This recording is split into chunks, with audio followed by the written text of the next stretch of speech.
ایک بابا جی گناہ کے اڈے پہ جا کے مصلی بچھا کے بیٹھ گئے تو مائی جو گناہ کرنے والی تھی اس نے دیکھا کافی دیر ہو گئی، کوئی کسٹمر کوئی گاہک نہیں آیا، گناہ کرنے والا الیاذ باللہ نہیں آیا، تو اس نے اپنی نوکرانی کو بھیجا، جاؤ دیکھ رہا ہو کیا وجہ ہے، آج تو کوئی گاہک ہی نہیں آیا۔ جب وہ گائی تو آگے ایک سونے چٹے داڑھی مبارک ہے، سونا چہرہ ہے، سفید کپڑے ہیں، مصلی بچھا کے اس طوائف کے اڈے پہ دروازے کے سامنے مصلی بچھا کے نماز پڑھ رہے ہیں، عبادت کر رہے ہیں۔ وہ مائی صاحبہ کہنے لگی بابا جی مسجد میں جائیں، یہ گناہ کا اڈا ہے، یہ گناہ کا اڈا، یہاں نہ عبادت کریں۔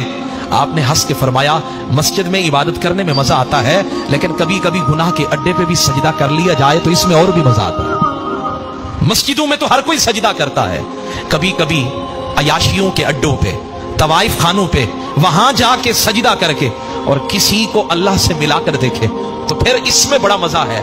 جاؤ اپنی مالکہ کو بلا کر لاؤ۔ جب وہ مالکہ آئی تو بابا جی زیر لب مسکرائے، فرمایا بیٹی یہ بتاؤ تم کتنے چارج کرتی ہو، کتنے پیسے لیتی ہو، تمہاری ڈیمانڈ کیا ہے؟ اس نے کہا بابا جی چٹی داڑھی ہے، عمر کا تقاضا بھی دیکھیں، آپ کیا کہہ رہے ہیں؟ فرمایا تم بات کرو۔ کہا میں اتنے پیسے لیتی ہوں۔ کہا پیسے میں دوں گا، شرط یہ ہے جو میں چاہوں گا وہ تم کرو گی۔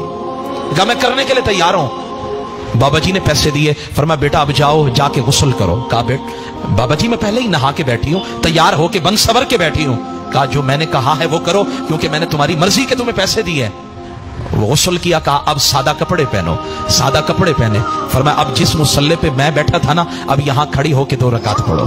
اس نے کہا بابا جی یہ میرا کام ہی نہیں ہے۔ آپ نے فرمایا میں نے تمہاری ڈیمانڈ کو پورا کیا، تمہاری بات کو پورا کیا ہے، اب میری ڈیمانڈ کو بھی تو پورا کرو نا، میں تمہارا گاہک ہوں، آخر تمہارے پاس آیا ہوں۔ اب وہ مائی صاحبہ 2 رکعت کے لیے جب ہاتھ یوں کر کے ہاتھ اس نے باندھے نا یہاں، تو بابا جی مصلی کے پیچھے سجدے میں گر گئے، کہنے لگے یا اللہ یہاں تک لانا میرے بس میں تھا، میں لے آیا۔